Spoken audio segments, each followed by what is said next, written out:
Let's start with some basics of meditation. The first, what we're going to start with are things related to just our position and our posture, some really basic stuff. To the extent you can keep a straight back off a resting surface, so coming off the back of your chair, let's say, that will help because it'll increase your attention and you'll drift off into those more sleeping thoughts less. So that's going to help if you can. And if you can't, you can rest your back, but try to maintain an upright position best you can.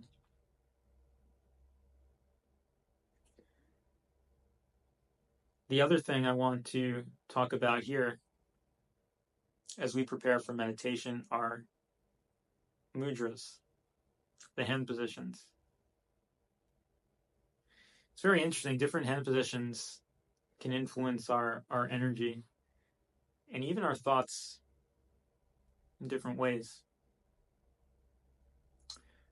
We're now going to walk through 3 hand positions to give you a little bit of variety. And these hand positions are perfect when you're starting out and even for the most advanced meditators. Of course, you're always free to explore on your own, and there are hundreds of mudras you can look up. So we're going to go through these 3. I'm going to describe what they're good for, what you can use them for. The first one is simple palms open mudra.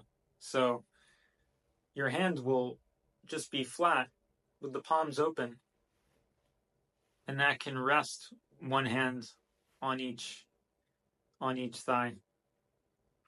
It's good for being receptive, receiving energy. I recommend this if you're in a meditation session with a master receiving a transmission, receiving helpful energies and receiving divine assistance in your meditation. You can use this hands up position. It's a wonderful position to receive grace, receive power, and receive assistance to help you break down your blockages and alleviate some of the other issues that you have you might not even be aware of. This receptive posture is wonderful. The second posture I'm going to show is one that before I used a lot. Now I moved on to the third one, but I spent a lot of time in this posture, this mudra. It's very classical in Hindu tradition, and it is good for maintaining concentration. It partially circulates energy. It's called Chinmaya mudra in the Hindu texts. And in this mudra, connect your thumb and your index finger. You do that in both hands.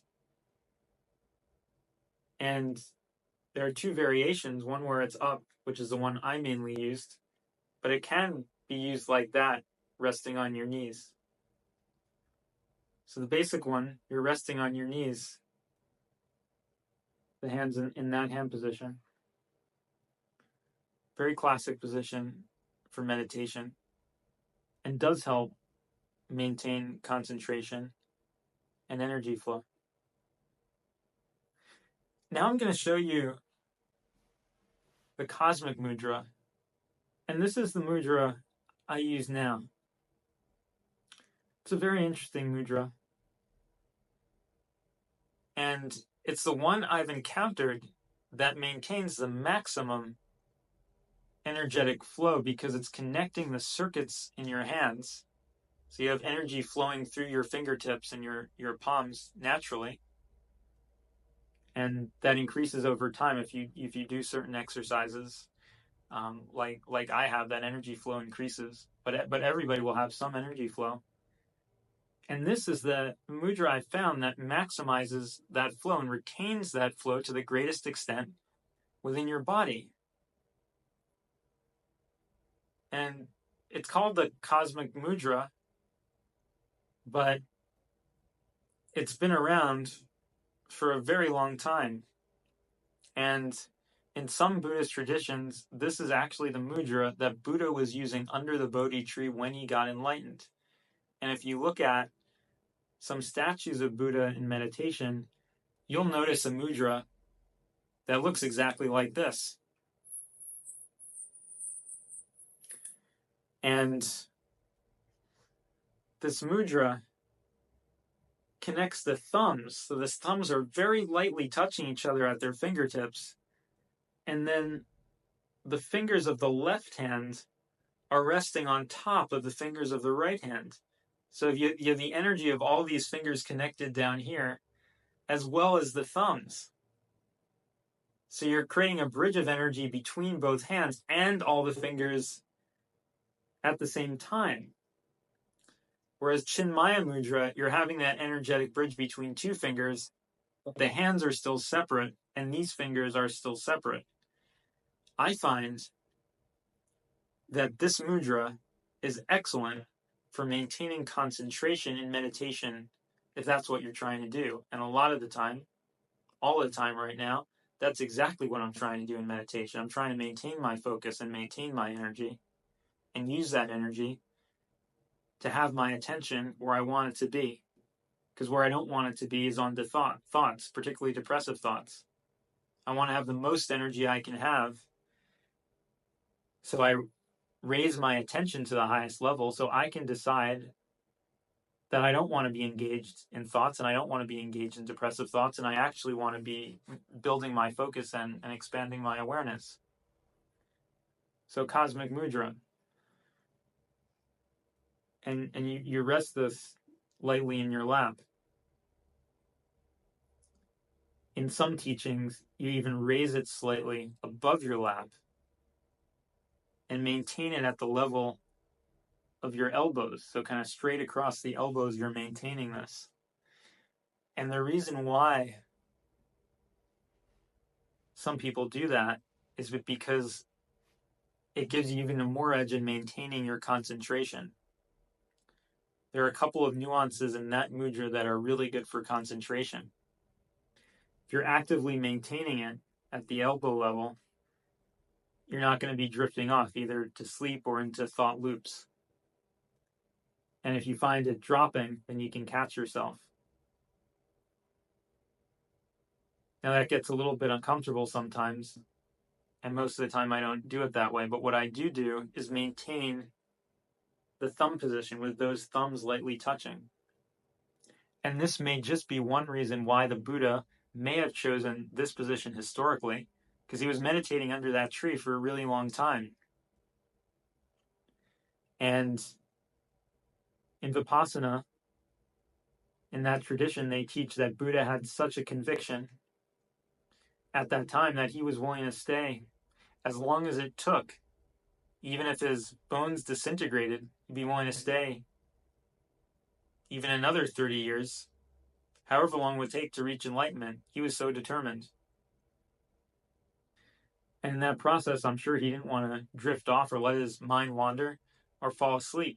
He was concentrated on achieving the goal and penetrating with his attention to achieve enlightenment. And what's very interesting about this mudra, and you'll find this too, if you're drifting off, those thumbs are going to disconnect, and you're going to realize that, and you're going to be able to bring yourself back. And that's another nuance of this mudra that's really helpful. So you can experiment with different mudras, choose the ones that feel best. When you're in a process where you're receiving energies and assistance, I recommend the palms up mudra. If you're meditating on your own for concentration or feeling these sensations on your own, and you haven't asked for external assistance, then the mudra is really up to you and what feels good for your energy and your flow and your attention and your comfort. But don't get too comfortable, because the main goal is to pay attention. So you can pick this mudra, you can pick that mudra, or you can try another mudra.